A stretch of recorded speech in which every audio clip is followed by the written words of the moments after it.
There is a particular kind of silence that settles over a forest right before something impossible happens. It is not the silence of emptiness. It is the silence of a held breath, of a world leaning in, of every leaf and root and stone suddenly paying attention. That is the silence that swallowed Millhaven's eastern wood at 11:30 on the 19th of October, and it is the silence that I, Marc Blair, had the spectacular misfortune of walking directly into. I want to be clear that I did not go into the Millhaven wood because I was brave, or adventurous, or possessed of any death wish whatsoever. I went into the Millhaven wood because my shortcut home had been blocked by a construction barrier, my phone battery had died, and I had eaten the last of my granola bar 3 miles back and was operating on pure spite and stubbornness. The forest path was faster. Everyone in town knew it. Everyone in town also knew you did not take that path after dark, and almost everyone had the sense to follow that particular piece of folklore. Almost everyone. The path was silver dark under a half moon, and the trees on either side were old, the kind of old that has opinions. I kept my eyes forward and my hands in my jacket pockets and told myself firmly that folklore was folklore, and trees were trees. And whatever the people of Millhaven had been whispering about for 4 generations was almost certainly an elaborate shared delusion born of too much isolation and too little entertainment. I had almost convinced myself of this when the lights appeared. They were not like anything I had seen before, though I have since tried 100 times to describe them.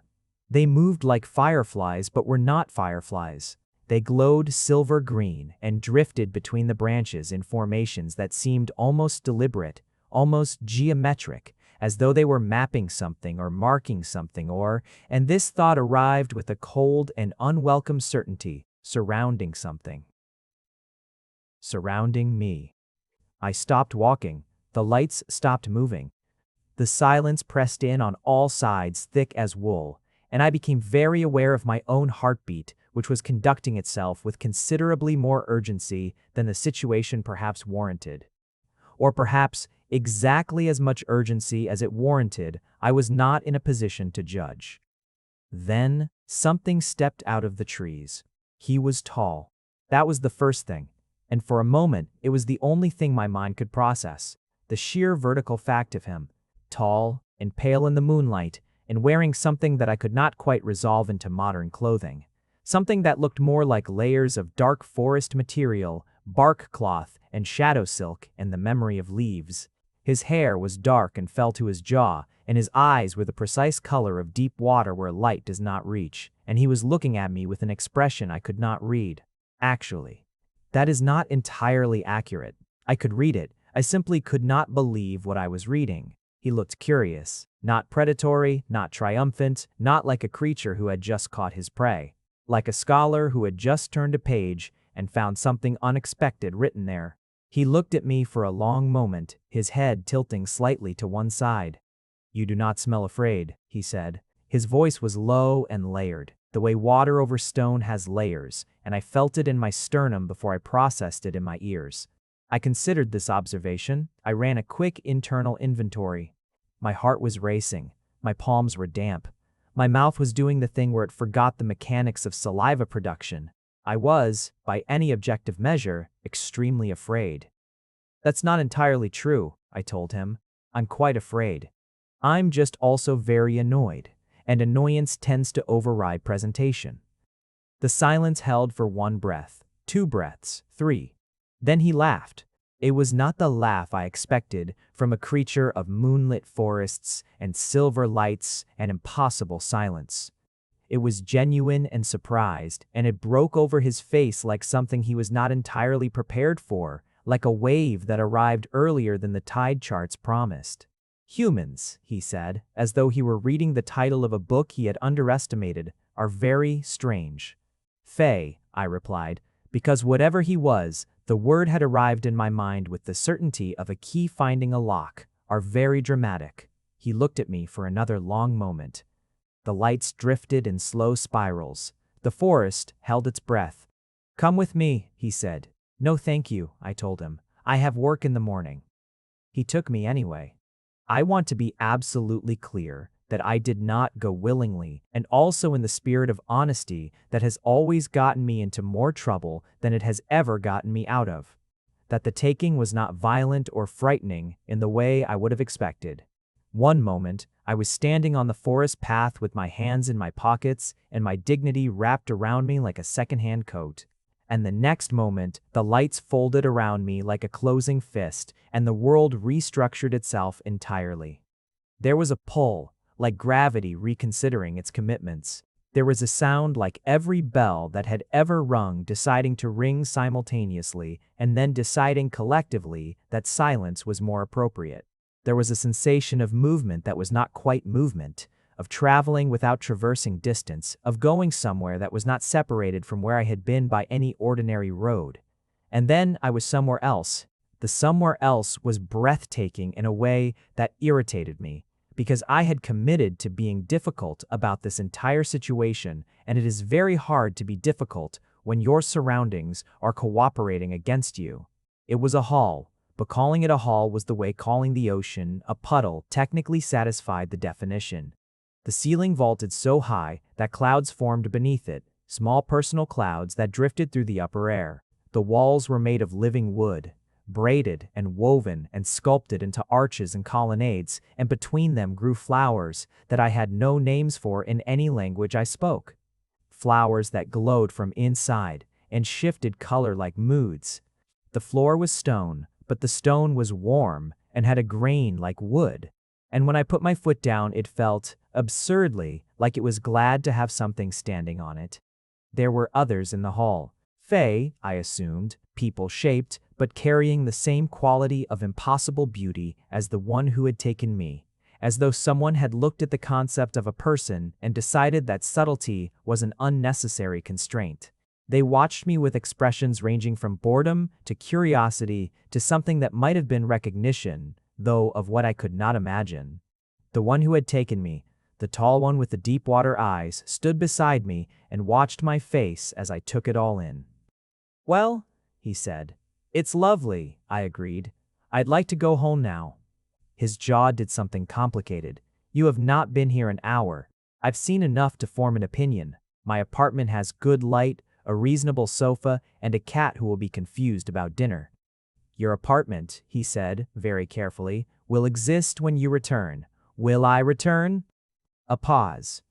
Something shifted in his expression, and I filed that away. "Every human who has come to this court has returned," he said. "Has or will?" Another pause, longer.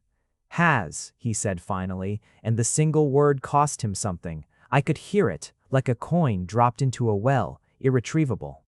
"Then I'll wait," I said. "But I'd like a chair if you have one, and something to eat if it isn't enchanted, and I would appreciate knowing your name since you already know mine, I assume. Given that you walked out of those trees with the energy of someone who had specifically been expecting me." He stared at me. The hall had gone very quiet, the kind of quiet that suggested everyone in it was pretending very hard not to be listening. "My name," he said slowly, as though discovering it for the first time in language I could hear, "is Jean Powers." "Marc Blair," I said, even though he had almost certainly already known. "Pleased to not quite meet you." He went away then, and a small Fae woman with hair like copper wire brought me a chair that was objectively speaking the most comfortable thing I had ever sat in, and a cup of something that was clearly not tea, but tasted like someone had successfully argued that tea had not been ambitious enough, and was, the small woman assured me with absolute solemnity, entirely enchantment-free. I sat in the chair of tremendous comfort, drank the not tea, and watched the court of the Fae conduct itself around me. And I will admit, only here, only in the privacy of this telling, that I was more than afraid. I was something I did not have a clean word for, something that lived in the space where terror and wonder touched edges and could not decide which one to become. Something about the light, about the warmth of the stone, about the way the living walls breathed. Inhale, inhale, was making me feel things I had no business feeling in a place I had no business being. And something about Jean Powers, tall and impossible and looking at me from across the hall with an expression I still could not fully read, was making me feel something else entirely. He returned to me before the first hour was out. He sat across from me, not in a chair because the chair situation appeared to be specifically arranged for my benefit, but cross-legged on the warm stone floor, which should have looked undignified and somehow looked nothing of the sort, and he studied me with those deep-water eyes, and the particular quality of attention that I was beginning to understand was simply native to him. That he brought this intensity to everything he looked at. "You have not tried to run," he said. "Where would I run to? I don't know how to open the door. You have not wept. I save weeping for genuinely lost causes. The verdict is still out. You have not bargained. What would I bargain with? I'm an Omega from Millhaven with a cat and a moderate savings account. I'm not exactly flush with negotiating chips."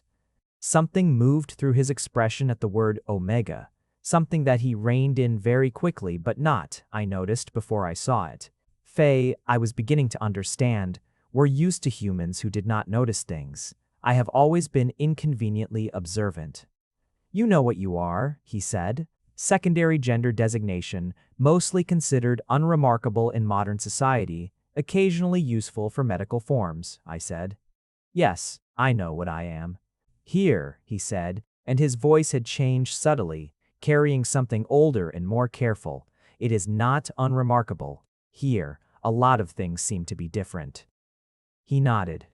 The copper wire woman drifted past and refreshed my not tea without being asked, and I wrapped my hands around the cup and waited.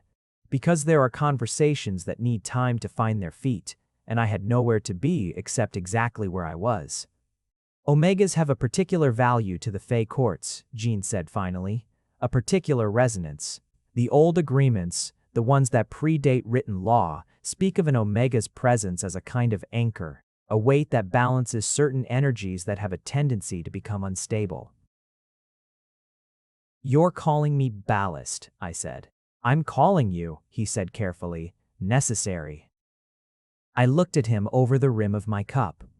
There are a lot of kinder ways to acquire something necessary than walking out of trees in the dark and abducting people. "Yes," he said, simply, without defense. I had not expected that. I set down my cup.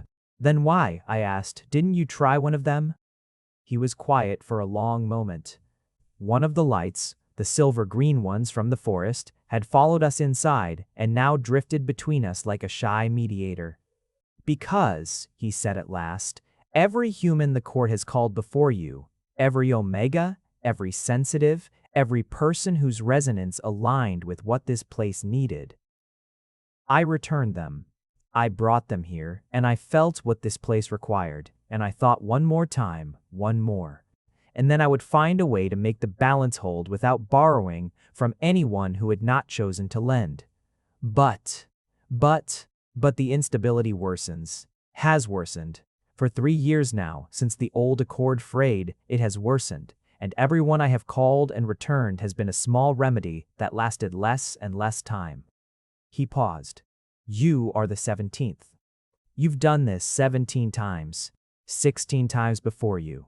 And each time when I brought them here and felt the resonance, I understood that what was needed was not a visit, but a presence, not a borrowed calm, but an anchored one, a person who would stay. And yet you returned them all."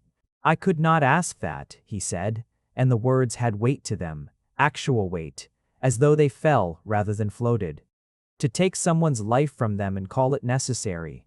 To look at a person, a whole and complicated and irreplaceable person, and say, you are what this place needs, so you must give yourself to it." His jaw tightened. I could not. I studied him. "And now?"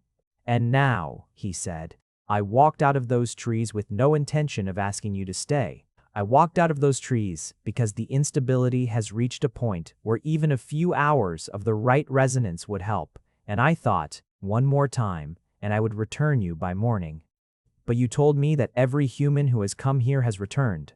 "Yes." Past tense. He met my eyes. "Yes." The lights drifted. The walls breathed. Somewhere in the upper reaches of the hall, one of the small personal clouds had developed an opinion about precipitation and was expressing it gently on no one in particular. "You were going to keep me," I said. "I was considering not returning you." "Yes." And then I laughed. He blinked. It was the first time his composure had done something so entirely ordinary, and it made him look, for one disarming moment, almost human. I laughed at you, I continued. In the forest, when you told me to come with you, and I said no, and you laughed, and then I called you dramatic, and you laughed again. I laughed at the Alpha of the Fae court, in his own forest, in the dark. You did, he said, and the ghost of that laugh was on his mouth again now, reluctant and surprised. And you found that interesting enough to hesitate. I have brought 17 people to this court, Jean said.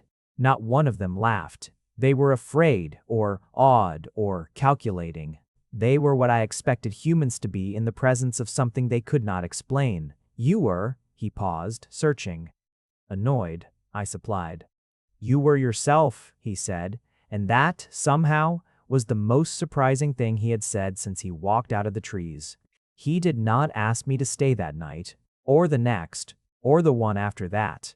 He installed me in a room that made my apartment look like a sensible choice, with walls of braided living wood, and a bed that adjusted itself to whatever comfortable meant at any given moment, and a window that looked out on a garden where the flowers changed both color and species depending on the hour and what the moon was doing. He assigned the copper wire woman, whose name was Sable, and who had opinions about everything and the confidence of someone who had been expressing them for several centuries, to be my guide and general orientation resource. And he came to find me every day, not always at the same hour, not always with a purpose. Sometimes he came while I was in the garden cataloging the flowers that shouldn't exist, and he would sit on the stone bench across from me and watch me work, and occasionally he would name something I was looking at. The word in the old tongue first, and then after a pause, as though he were translating from a language that did not entirely want to be translated, the nearest human equivalent. Sometimes he came while I was eating, and he would eat with me, or do whatever the Fae equivalent of eating was, which involved a great deal less chewing and a great deal more of what I could only describe as communing with the food. And we would talk about nothing and everything across the long table with its flowers in the center and its pleasant light that came from no source I could identify.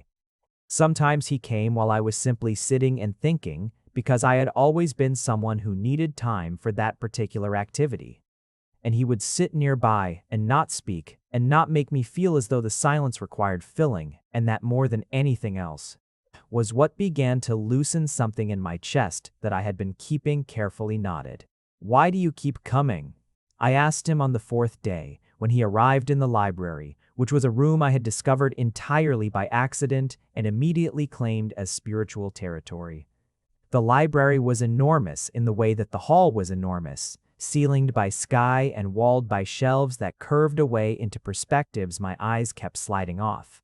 The books were bound in materials that were not quite leather and not quite cloth, and some of them, I was fairly certain, were bound in something that was trying to be read by the library itself and had not yet been filed. I was sitting in a window seat with a book in my lap that appeared to be a taxonomy of emotions that humans had not yet invented names for, which I found both fascinating and pointed. Jean stopped in the doorway and looked at me sitting there with my feet tucked under me, and the book open, and my hair doing the thing it always did when I forgot to pay attention to it. You are the most interesting thing in this court, he said, as though this were simply a fact he was reporting. I should probably be more insulted by the implication that your court is full of boring people. They are not boring. They are known. I have known everyone here for longer than your civilization has been writing things down, and I know the texture of every thought they will have about every situation that arises. He moved into the room, not toward me but around the perimeter of it, the way he moved everywhere, with the unhurried awareness of something that existed in complete comfort in its environment. You are not known. You say that like it's a gift. Is it not? I looked down at the book of unnamed emotions. It can be lonely, I said, being the unknown quantity. He was quiet for a moment. Yes, he said eventually, and I had not expected that agreement, and I looked up at him, and he was looking out the window at the garden where the flowers were shifting through their afternoon iteration, and he looked, for the first time since I had met him, tired, not physically tired, something older than that. The tiredness of a person who has been responsible for something very large for a very long time and has never had anywhere to set it down. How long? I asked. How long what?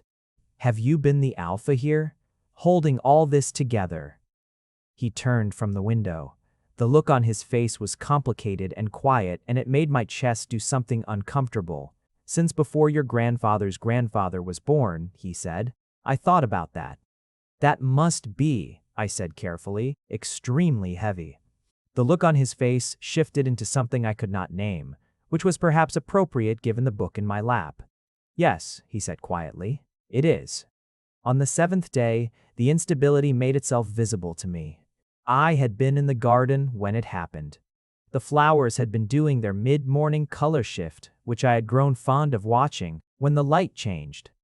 Not gradually, not the way light usually changes, but all at once, a lurch, as though the sun had stumbled. The warmth went wrong in some way I felt in my bones before I processed it intellectually. The flowers froze mid-shift, colors half-exchanged, and the living wall of the garden shuddered, a single deep tremor like a sleeping animal disturbed.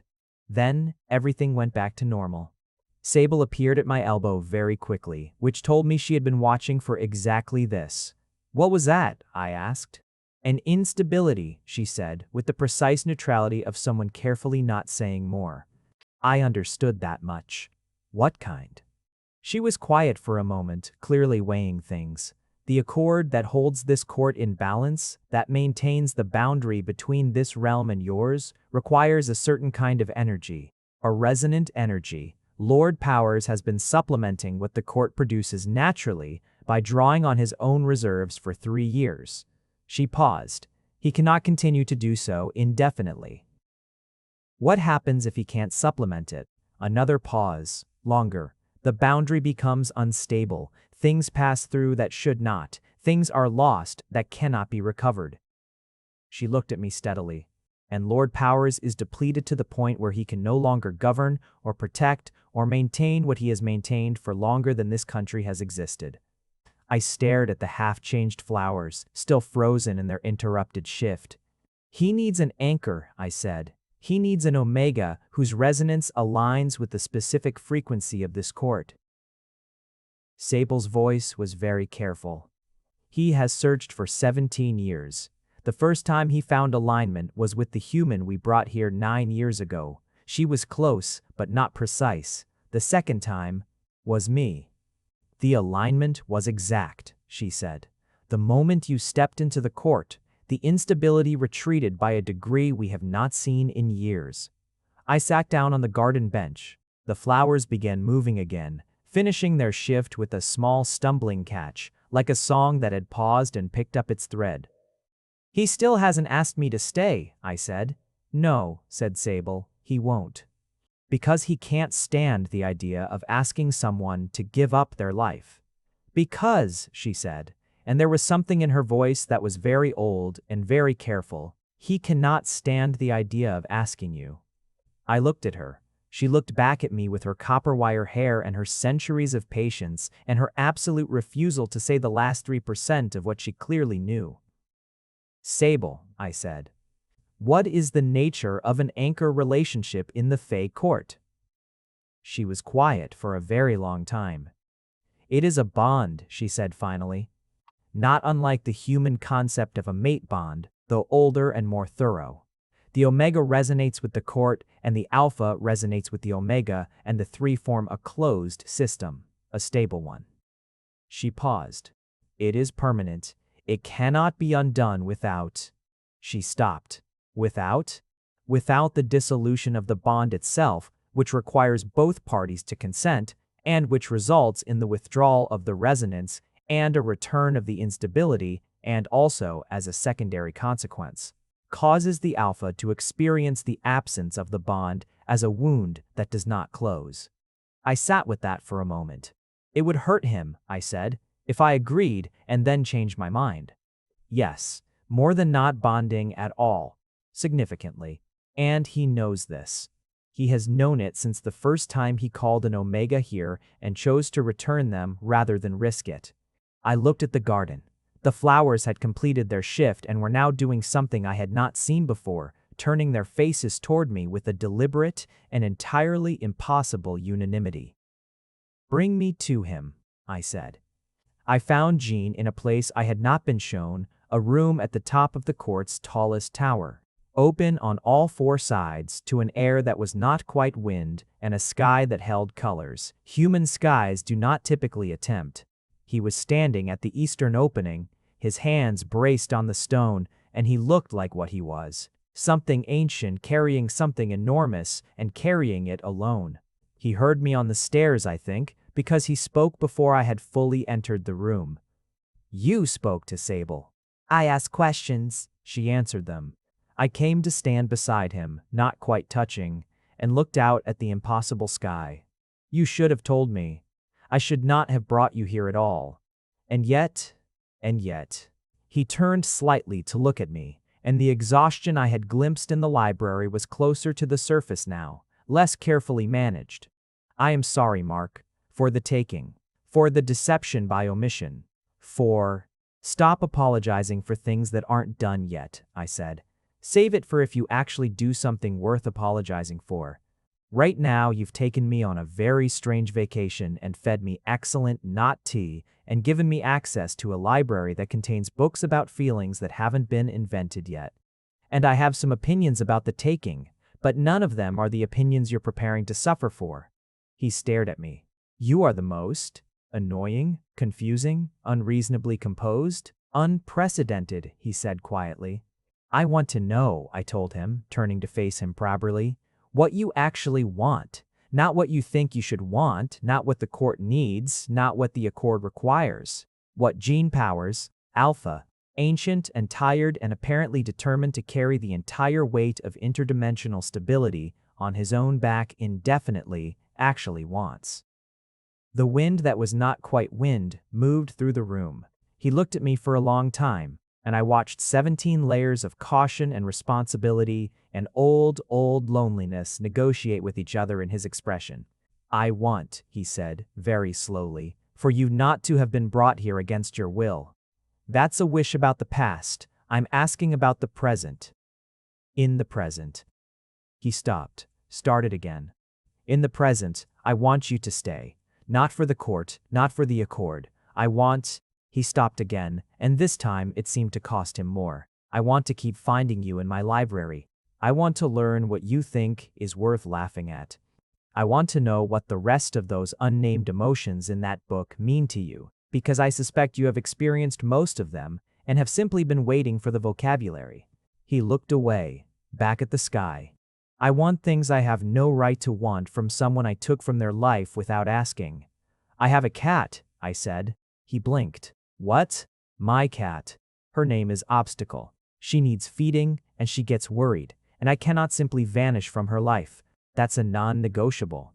A long pause. "I can open a passage," he said carefully. "It would not be a simple door, but it would be a reliable one, and it could be opened at regular intervals." "And my work? I have a job. I'm a cataloguer, rare books and documents. I'm very good at it." Another pause. "There is," he said slowly, "a great deal in this court that has never been catalogued, the library alone." He glanced at me. "I would not be able to pay you in human currency." "What could you pay me in?" He considered this with the gravity of a genuine question. "Access," he said. "Knowledge. Materials from this realm that your scholars would spend careers attempting to acquire. Time. You would age more slowly here, by a significant measure. I would outlive everyone I know. Yes, no softening of that. Just the honest weight of it. I thought about that. I thought about my apartment with its good light. I thought about Obstacle, who was suspicious of change and deeply proprietorial about her food dish. I thought about my colleagues, who were pleasant people with interesting conversations. I thought about the life I had built with the patient, incremental architecture of someone who had never quite been sure what they were building toward. I want to be able to say no, I told him, at any point. If this is wrong, if I can't stand it, if the bond doesn't work or works in ways I can't accept, I want to be able to say so and go home." "I told you," he said. If the bond is broken, I know what it costs you, Sable told me. I met his eyes. I'm telling you that the cost doesn't eliminate my right to choose, including the right to choose to leave. If you can't give me that, then I can't give you anything, because what I give has to be given freely or it isn't mine to give. Something broke open in his expression. Not painfully, not dramatically, but the way a window breaks open, releasing a pressure that had been building in a sealed room. Yes, he said. Whatever you choose, always. I took a breath. All right, I said. Then tell me what the bonding actually involves, not the diplomatic version, and we'll see if any of that was about things I can work with. He told me everything.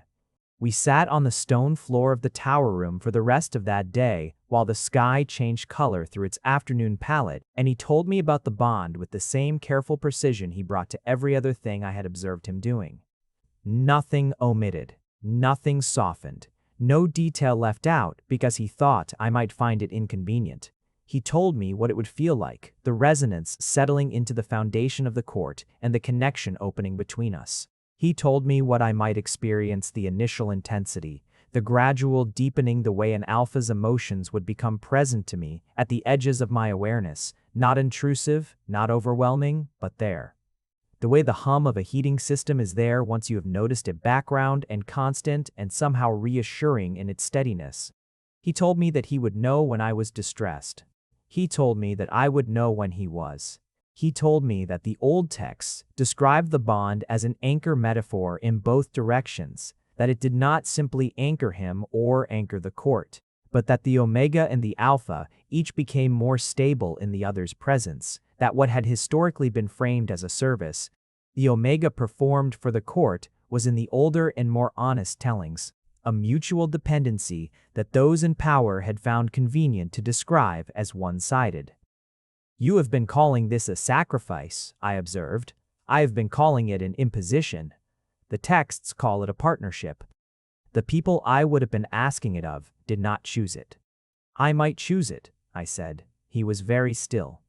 If, I continued, you can promise me that you will tell me when something is wrong. Not manage it quietly and not perform fine for my benefit and not turn yourself sideways to protect me from the weight of things. You cannot do what you have been doing, alone, for years, and then add a bond that makes you responsible for being emotionally legible to me and try to hide behind it. If this is a partnership, it goes both ways. You are making demands of the Alpha of the Fae court, he said, and the ghost of a smile was on his mouth, the surprised one, the one that arrived when I did something he had not predicted. I'm making requests of someone I might build something significant with, I corrected. There's a difference. He looked at me for a long time. The lights drifted in through the open walls and gathered around us in a loose, unhurried orbit. I will tell you, he said. When things are wrong, I will try to learn how to do that. Good. I looked at my hands. I'll try to be worth telling. You already are, he said immediately, and then looked slightly startled at himself, as though that had arrived ahead of his intention to say it. I felt warmth move through my chest that had nothing to do with the court's ambient magic. All right, I said. Let's do this. The bonding was nothing like I expected and everything like I suspected. Jean had described the mechanics, the resonance, and the settling, but the mechanics were the least of it, the way the mechanics of breathing are the least of what breathing means. What I had not anticipated was the quality of it. The unmistakable sense of something enormous and very tired and very careful, recognizing me, not as an Omega whose resonance matched a frequency, but as a specific, particular person. As Marc Blair, who made jokes when he was afraid and catalogued things when he was overwhelmed and laughed in dark forests when he probably should have run. It was like being seen, fully, without remainder. I had not realized how much I had been waiting for that until it arrived. And on the other side of the bond, which was not quite like a thought and not quite like a feeling, but something that existed between those things, the way the horizon exists between sky and sea. I felt Jean. Felt the enormous weight he carried. Felt the 3 years of depletion. felt the longer span of responsibility and loneliness that went so far back it did not have a starting point I could find.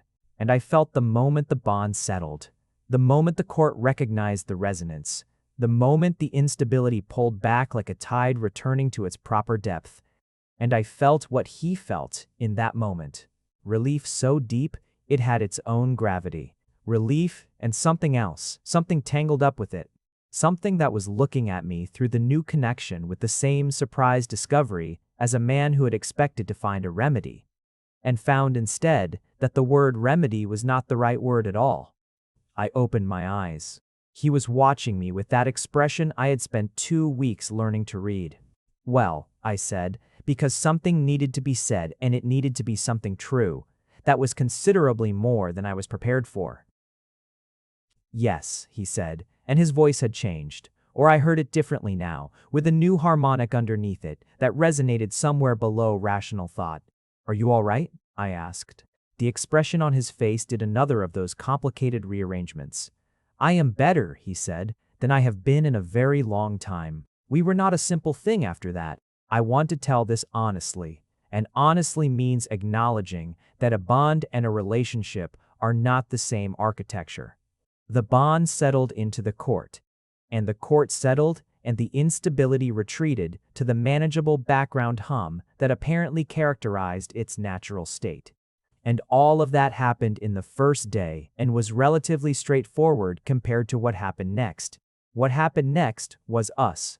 Gene was, I discovered, a person who had spent so much of his existence being authoritative that vulnerability had atrophied into something barely functional. He could command entire courts, negotiate accords that predated my country's concept of itself, maintain the stability of an interdimensional boundary by sheer sustained will. And all of this he did with complete competence and a sort of effortless gravitas that was frankly a little ridiculous up close. Ask him how he was feeling on a given afternoon, and he would look at you as though you had posed a riddle in a language he had studied but never spoken. "I'm asking," I told him, on the first occasion this particular dynamic made itself clear, "because the bond gives me the outline but not the texture. I can feel that something is bothering you. I cannot feel what it is or why. The boundary fluctuated this morning," he said. "I adjusted it. I know. I felt that. What I'm asking is how you feel about the fact that it fluctuated." He looked at me with the expression of a person receiving instructions in a foreign language who is too proud to ask for a repeat. "Frustrated," he said finally, carefully, as though the word were borrowed and he was not certain he was using it correctly. "With the boundary?" "With the years," he said. "With having watched something that should have been stable deteriorate because the old accord was never properly maintained, and the responsibility for that falling to me when I was already—" He stopped. "Already what?" A long pause. "Already tired," he said, very quietly, and I heard what it cost him to say it, the quiet click of something old and heavy being set down. I moved to sit beside him, not touching, not yet, because we were still learning each other's topography and I did not want to get it wrong, but close. "The boundary fluctuated," I said, "and you adjusted it, and you don't have to do that alone anymore, even if you're still doing the adjusting." He looked at me. "The resonance helps." "I'm not talking about the resonance." I looked at him steadily. "I mean that you can say that to me. That it fluctuated and it frustrated you and you are tired of being the only line of defense. You can say that, and I won't think less of you, and I won't panic, and I won't tell the court. And it will simply be a true thing that you said to another person who is listening." Something in his face did the opening window thing again. "I don't have much practice," he said. "I know, I've noticed, not unkindly. I'm also not known for my patience with people who don't use their words. I have observed that about you." "Good. Then we both know where we stand. It took time. That's the honest truth of it. It took time, and it was sometimes difficult. And there were days when the gap between what I knew he was feeling through the bond and what he was able to say with his actual mouth was so wide that I had to consciously choose not to fill it for him, because it needed to be his crossing to make. And there were days when I was the problem, when the weight of having chosen something enormous and strange and irreversible sat heavily on me, and I could not quite remember how to be lighthearted. And on those days, he was the one who came and sat with me and did not speak and did not try to fix it, and I was grateful for that in a way that was difficult to articulate.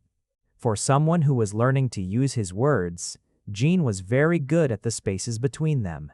We had arguments, real ones, not the performance of disagreement, but the actual collision of two people with different histories and different instincts running into each other at the edges of their respective certainties. The first serious one happened on a day when Sable came to find me and said that a boundary fluctuation in the northern reach would require Gene's presence there for several days, and I discovered that no one had thought to consult me about this. "You were occupied," Gene said, when I tracked him down in the planning room where he was directing 3 senior court members with the brisk certainty of someone who had not considered that I might have an opinion about his leaving. I was in the library. You could have walked 12 steps. The decision was time-sensitive. The information was not.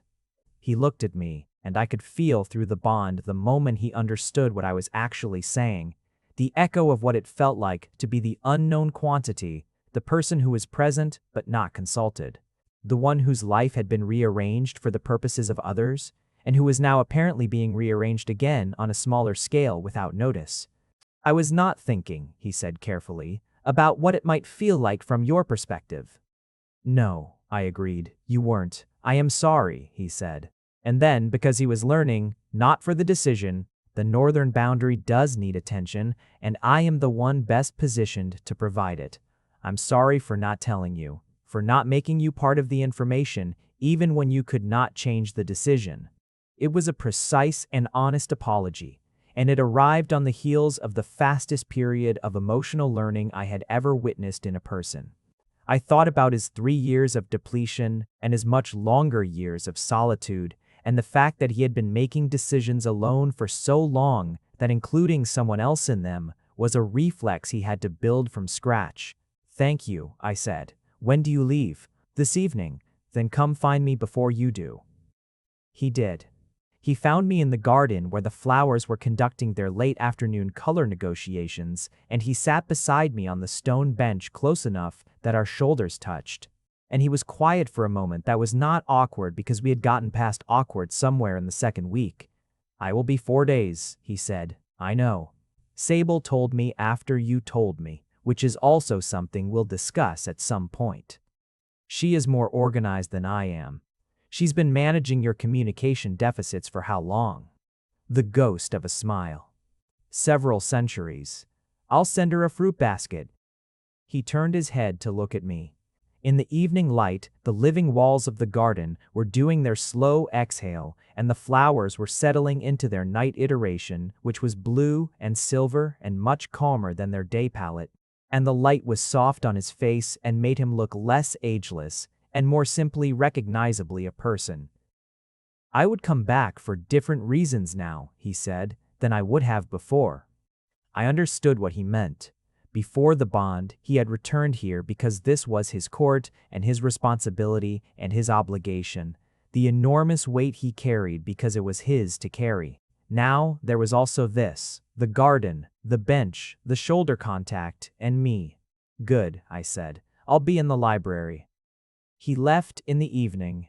The bond stretched with the distance in a way I had not experienced before, not painful, not severed, but thinner, the way a voice sounds when it comes from another room.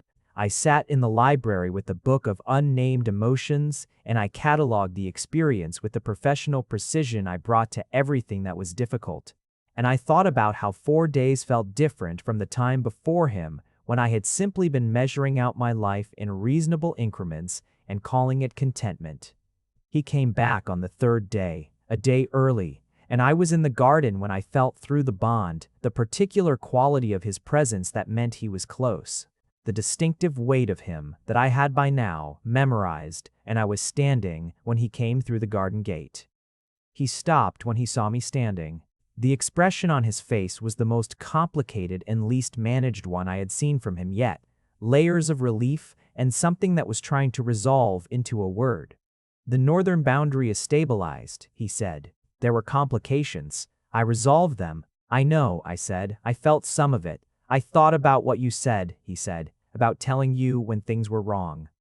A pause. Things were wrong. More wrong than I anticipated. I wanted to tell you. I felt that too, I said softly. He crossed the garden to the bench and sat down, and I sat beside him, and after a moment I put my hand over his where it rested on the stone. And he turned his hand and held mine with a careful steadiness that felt like something he had been working up to. 4 days felt long, he said. 3 days, I corrected. You came back a day early.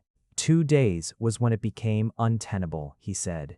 And there was honesty in that admission, a clean, unsoftened honesty, and I recognized what it had cost him to learn to say things like that, and I thought, yes, this is what the bond was always supposed to be. On the 14th day of my new life, Gene kept his promise and opened the passage. I had not been certain, somewhere underneath the logic of it, that it would work. Not because I distrusted him, but because there are things the mind agrees to intellectually that the heart reserves judgment on until there is evidence, and evidence requires the doing of the thing. When the passage opened in the corner of the tower room, a doorway-shaped absence in the air that showed through to a very specific and recognizable patch of my apartment hallway, including the coat rack, with the slightly too ambitious hook arrangement and the framed print I had bought 3 years ago at a market. I stood and stared for a moment that was almost embarrassingly affected. It will hold for as long as you need, Gene said from behind me. And I can open it reliably every few days, or more often if you need. What does it cost you? Nothing significant. The bond makes it simpler than it would otherwise be. I stepped through. My apartment smelled like itself, like books and coffee and the particular brand of soap I used, and the faintly assertive presence of a cat who considered herself the primary resident. Obstacle was on the kitchen counter, which was forbidden, and she looked at me when I appeared in the hallway with the expression of a creature caught in mild transgression who was calculating whether affront or guilt was the more useful play. Hello, I said. She meowed, which in Obstacle's vocabulary covered a wide range of meanings from, I have missed you profoundly, to, you were gone, an unconscionably long time, to, regardless of where you have been, dinner is late. And this particular meow seemed to be a blend of all three. I fed her. I sat with her on the sofa and let her claim my lap with the decisive occupation of a small general who considers the lap hers by treaty. And I explained to her, in the way I had always explained things to Obstacle, because she had the quality of a very good listener who kept confidences, that my situation had changed in ways I had not anticipated, and that I was going to need her cooperation on a few logistical matters. She purred. I took that as agreement. I arranged for my neighbor, a retired botanist named Higgins, who was deeply fond of Obstacle and not averse to a small ongoing arrangement to maintain daily feeding and general cat oversight. And I packed a bag with the things I would want to have in my other life, my books and my notebooks and the cardigan I wore for serious thinking, and I went back through the passage. Gene was exactly where I had left him. Her name is Obstacle, I said. She is 17 years old, approximately, and has made a successful career of being inconvenient. I need to be able to check on her. Every few days, he said, reliably. Yes, agreed. He paused. I would like, at some point, to meet her. I thought about Gene, ancient alpha of the Fae court, folded into the small geometry of my apartment, while a 17-year-old cat of strong opinions and no manners conducted an assessment of him. That, I said, I would very much like to see. He met Obstacle 2 weeks later. She sat on the kitchen counter and looked at him with her amber eyes for a very long time, and he looked back at her with the careful attention he brought to everything. And I stood to one side and watched what I was fairly certain was the most unusual first meeting in either dimension's recent history. Obstacle put out one paw and touched his hand. Gene looked down at the paw and then up at me, and I could feel through the bond the particular quality of his bewilderment, which was becoming one of my favorite of his states. She likes you, I said. How do you know? The paw is an honor.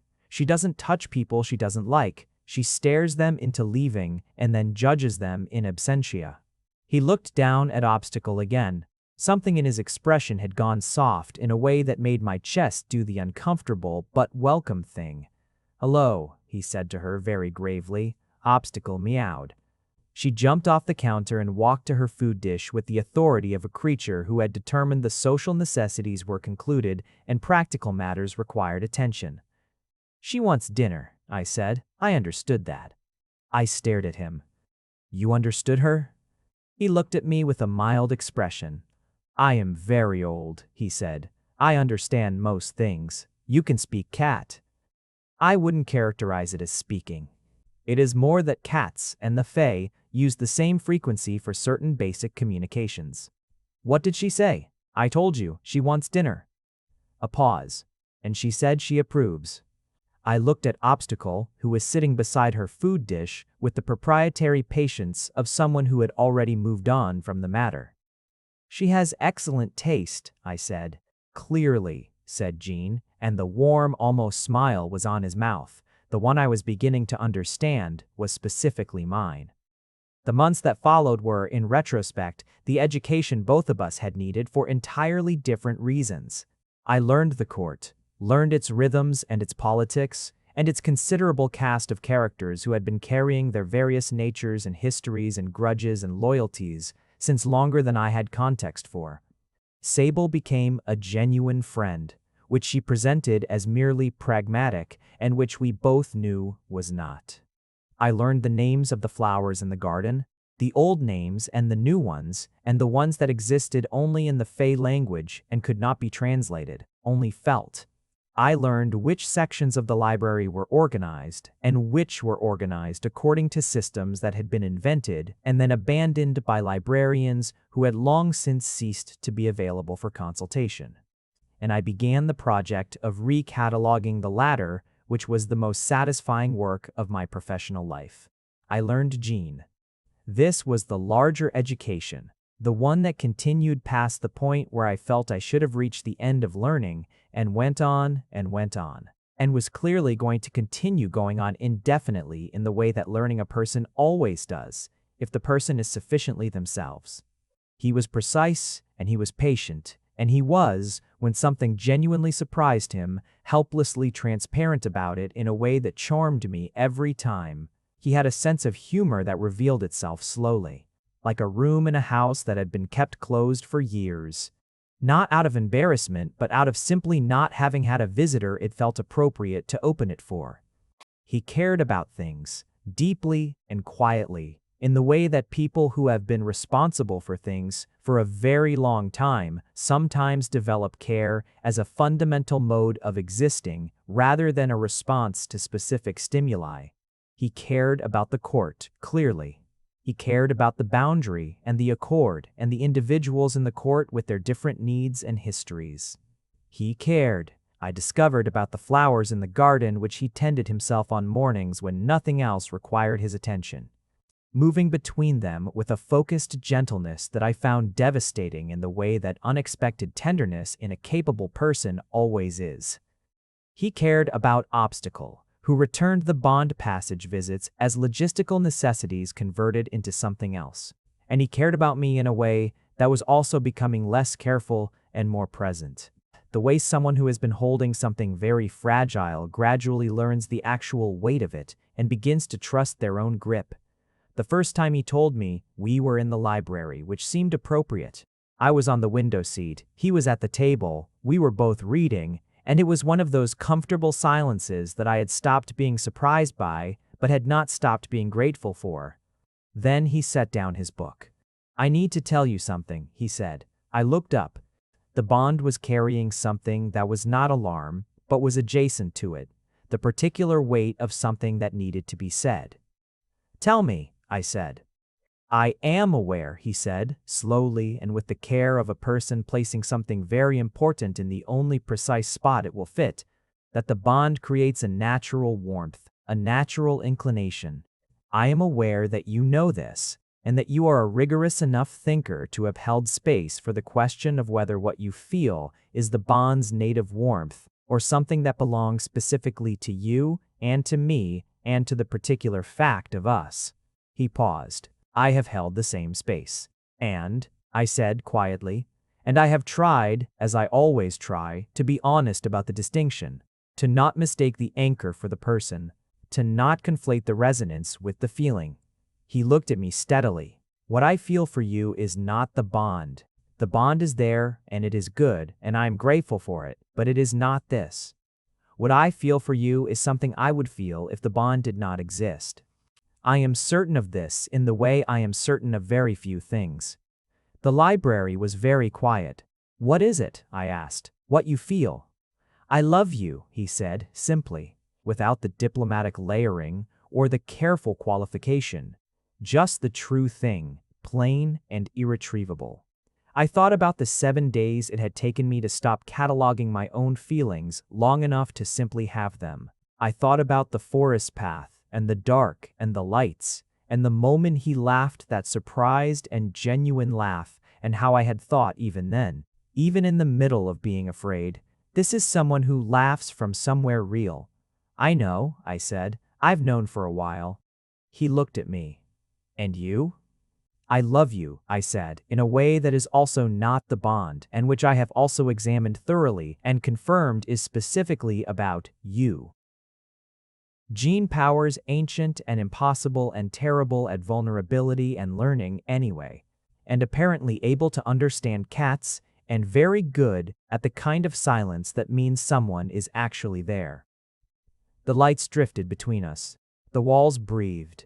He stood up from the table and crossed to the window seat and sat beside me, and I moved the book off my lap and he took my hands in his both of them, with that careful steadiness that felt like coming home to somewhere I had not known I was building toward. I have been, he said quietly, extraordinarily lucky. You abducted me, I said. I know, the luck is distributed unevenly.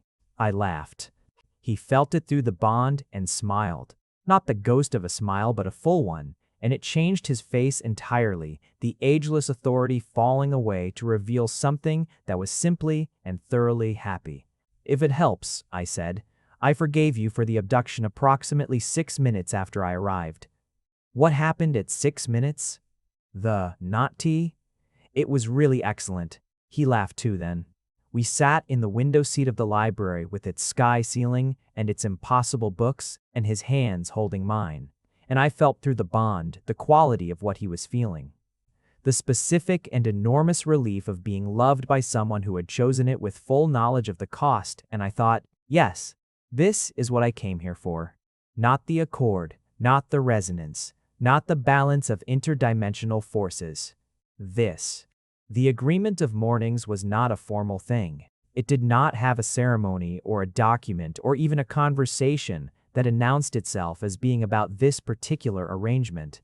It simply accumulated, one morning at a time, until it was undeniably a pattern, and then it was simply the way our days began. He rose earlier than I had ever voluntarily woken in my previous life, and I found that the bond had a way of making his wakefulness present to me at the edges of my sleep, not intrusive, but there. A kind of companionable warmth that made early rising feel less like an imposition than it always had. He would be in the garden by the time I found my way down the flowers still in their night configuration, silver and blue and quietly luminous, and he would be moving between them with his careful tending hands. And I would sit on the stone bench with whatever cup of things Sable had arranged, because Sable had her routines and they were excellent, and I would watch him. This was, I understood, private. The court's public face of Jean was all authority, incompetence, and gravitational certainty. The garden Jean was something else, focused and unhurried, and doing something that gave him pleasure in a way that had no audience requirement. The fact that I was there was something he had needed time to grow comfortable with, needed to learn that my presence was not observation in the assessment sense, but simply company in the being there sense. He learned it. One morning, he looked up from the flowers and said, without preamble, "The blue ones are called Evenfall in the old tongue. They only hold that color in the hour before sunrise." "What do they do after sunrise?" I asked. "Become something else." He turned back to them.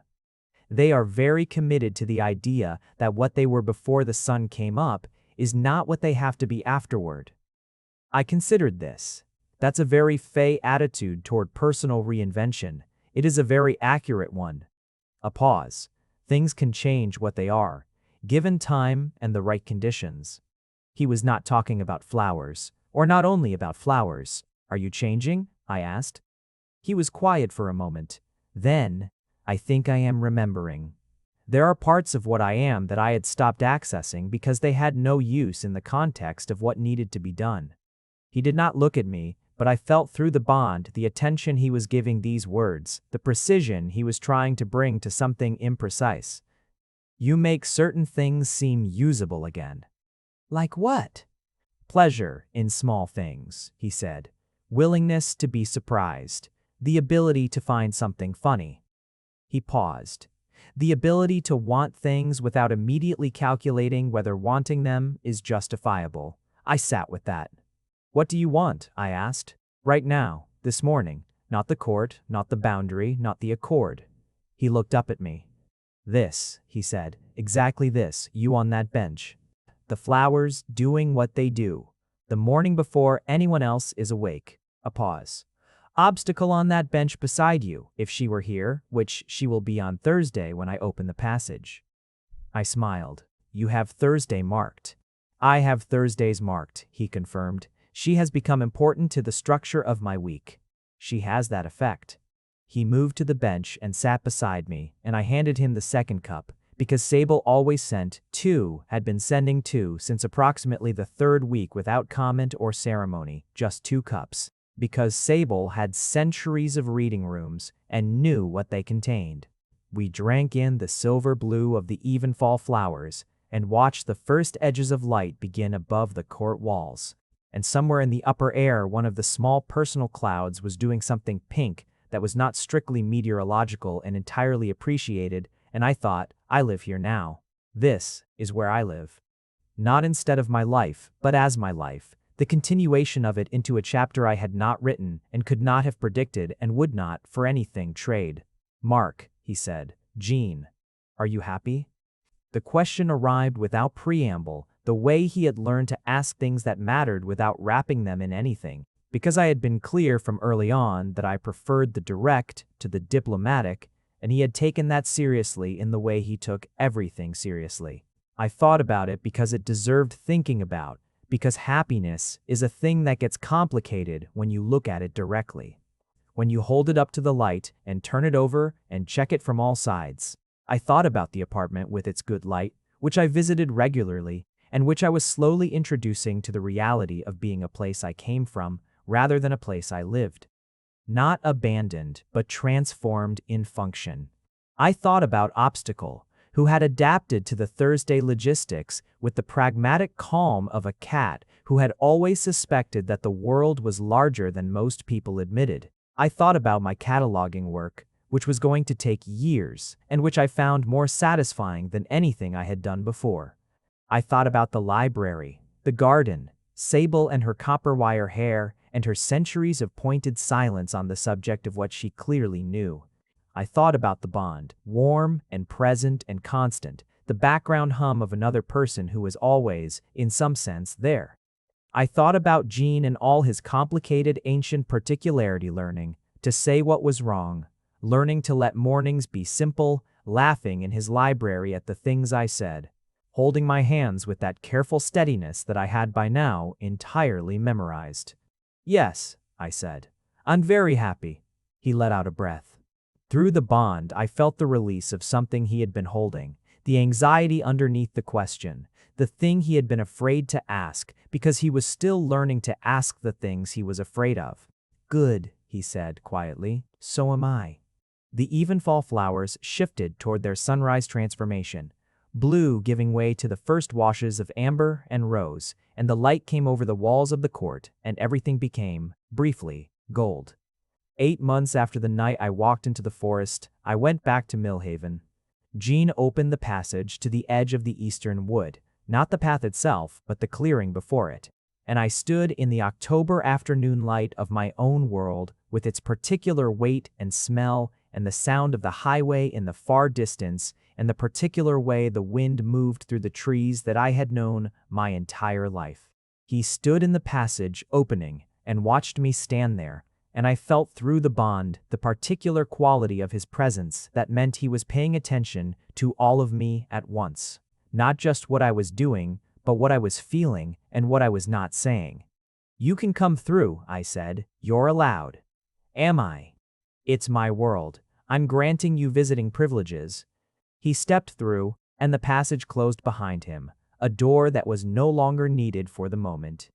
And he stood in the afternoon light of Millhaven with the trees and the highway sound and the autumn smell of leaf mold and cooling air, and he looked at everything with those deep water eyes that miss nothing. "It's ordinary," he said. "It's mine," I said. "Ordinary is what I grew up in. Ordinary is how I know what extraordinary looks like." He turned to look at me, and I could see him in this light, in this world, different in some indefinable way than he was in the court, not smaller, not less, but differently scaled. The way a painting looks different in different rooms. He looked like something that did not quite fit here in the way that trees do not quite fit in cities, not wrong, just visibly from somewhere else. "You walked this path," he said, "every few months, the shortcut. And I walked out of the trees at the far end. You did, and you did not run." I was annoyed, I said. "I've told you this." "Yay." "Tell me again," he said, and there was something in his voice that was soft in a way he had learned to allow. The particular softness of someone who wants to hear something, not because they have forgotten it, but because they want to hear it again in this moment, in this light, with the highway in the distance and the October smell. "I had been walking for 3 miles, I said. "My phone was dead. My shortcut was blocked. I had eaten my last granola bar." And then this extremely tall, extremely dramatic creature walked out of the trees and told me to come with him in the voice of someone who had never considered the possibility of the word no. "And you said no." I said no thank you, which is worse, because it implies the no was deliberate and considered rather than reflexive. "And then you called me dramatic. You were being dramatic." "I was," he agreed, and the smile was there, the full one, the one that changed his face. "And you laughed," I said. "And that was the moment." "What moment?" I looked at him in the afternoon light. "The moment I understood that whatever you were also a person. That you had an unexpected laugh, and that it meant something had surprised you, and that you were capable of being surprised." I paused. Everything after that was just me following that first true thing. He was quiet for a long moment. 17 humans, he said, 16 before me, 16 before you, and each one I returned. And then one moment in a forest and you said no thank you and called me dramatic and He stopped. I understood that I had been returning people because I could not imagine asking them to stay. And then I met you, and I could not imagine returning you. "You were going to, though," I said. "By morning." That was the plan. "It was a plan that lasted until you laughed," he said. "Then it became significantly more complicated." I stepped toward him, and he was very still in the way he was still when something mattered, the complete attention stillness. And I put my hand against his jaw in the October light of my ordinary world and looked at him. "The Fae Alpha," I said, "who returned every human he stole." "Except the Omega who laughed," he said quietly. "Except me." I held his gaze. "Do you regret it? Any of it?" "No," he said. Without pause, without qualification, with the particular certainty of someone who has checked and knows the answer. "Not one moment." "Not the taking?" "That I regret how it was, and I would undo it if I could and replace it with," he paused, walking through a library door and saying, "I need to talk to you about something," and explaining and asking and letting you choose from the beginning. "If you had done that," I said, "would I have chosen?" "I don't know," he said honestly. "You might have said no. You have a very strong relationship with the word no." "No thank you," I corrected. "I'm polite about it." "Yes," he said, and the smile was there again, helpless and genuine. "You are." I stood on the edge of the Millhaven wood with the October light on both of us and thought about choosing, about the ways we choose things, the deliberate choices, and the ones that happen so gradually they barely feel like choices. The accumulation of small yes men that becomes, in the aggregate, a life. I had not chosen to be taken. I had chosen, in the tower room, to stay, and that had been a real choice, made with full information and a clear sense of what it cost and what it offered. But I also thought about the choices before that, the small ones, the no thank yous, and the sitting in the garden, and the questions I asked, and the answers I paid attention to, and the way I moved toward him in the library rather than away.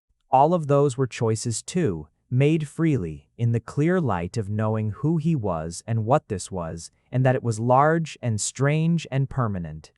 I would have chosen, I said. He looked at me. If you had walked through a library door and explained and asked, I said, I would have taken some time because I take time, and I would have worried the edges of it and cataloged every consideration. And then I would have chosen, because you laughed in that forest, because you were honest about returning everyone, because you couldn't ask someone to give up their life even when your own balance depended on it. I paused. Because you are someone worth choosing. The bond carried what he was feeling, and it was too large and too layered for me to summarize, and I did not try. I simply stood in it with him, in the afternoon light of Millhaven on the edge of the wood where this had all begun, and let it be as large as it was. He put his forehead against mine. Mark, he said. Jean. Thank you, he said, for laughing. It was the most defensible response to the situation, I said, and felt him smile against my skin, that complete and transforming smile. We stood there for a while, the two of us in the in-between place, my world and his world, touching at the edge of an old forest, the bond humming warm and steady between us. The Evenfall flowers somewhere far away preparing for their evening shift. Obstacle somewhere in my apartment asserting her opinions about dinner. Sable, somewhere in the court, being too professional to say she told us so. The highway hummed in the distance. The leaves moved in the trees. Somewhere in the eastern wood where the path ran silver under a half moon and the lights moved between branches in formations that seemed almost deliberate, the forest held its breath and then released it, and went back to being only a forest. Mostly. Found between pages 184 and 85 of an uncatalogued volume in the Fae Court Library, handwritten in black ink, in a hand that is, upon reflection, recognizably mine. C. Entry the 43rd. The feeling of arriving. S. Not arriving in the sense of reaching a destination, because destinations imply a journey with a clear end, and this is not that. Arriving in the sense that you have been without knowing it in motion, moving across a landscape you did not have a map for, and then you stop and you look around. And you understand that this is not a waypoint. This is where you are going. The feeling has no sharp edge. It does not announce itself. It accumulates instead, like the Evenfall flowers shifting their color, one shade giving way to another so gradually that you cannot identify the moment of change, only the difference between what was and what is. Sex. It feels, I think, like being known, fully, without remainder, by a person and a place and the particular alchemy of the two together. Z. It feels like a specific pair of hands holding both of yours with a careful steadiness that has learned, over time, to trust itself. It feels, in the language I grew up in, which does not quite have the right word but tries its best, like home. A. Marc Blair, cataloguer, Fae Court, Eastern Library in the second year of an anchor bond with Jean Powers Alpha, who is currently in the garden doing something unnecessarily gentle with the Evenfall flowers, and who will come to find me in this library before the hour is out because he always does. Sex. I have confirmed this is not the bond. It is simply us. If you made it to the end, you're my kind of person. Leave a subscribe, comment down your favorite part of the story, and if you want early access to videos, exclusive content, or just want to support the channel, make sure to join our Patreon. Link is in the description.